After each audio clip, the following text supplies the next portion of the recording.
Now, Iran is expanding its defense capabilities. The Iranian Supreme Leader Ayatollah Ali Khamenei has reportedly lifted all restrictions on Tehran's missile range. Now, this move signals a potential major shift to Tehran's defense posturing after the US and Israel conducted bombings on Iranian nuclear facilities in the month of June.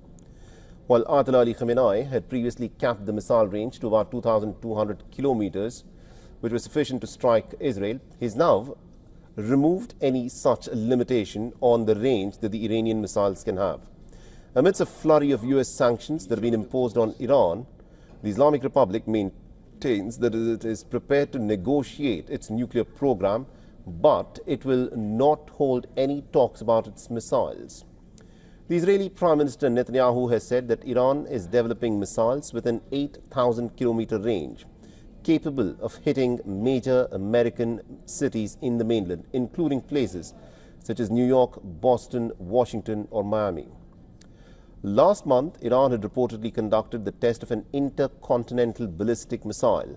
Now, this missile is built using the Space Launch Vehicle technology. The ICBM is a long-range ballistic missile that can hit targets more than 5,500 kilometers away.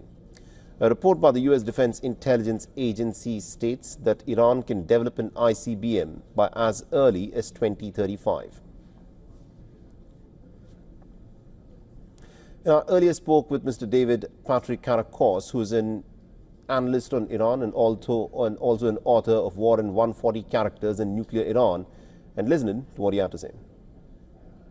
Yeah, that's a very good question. So critically, what he hasn't done is lifted all restrictions on nuclear work, nuclear development. Ballistic missiles have always been a very important locus of messaging and symbolism for the Islamic Republic.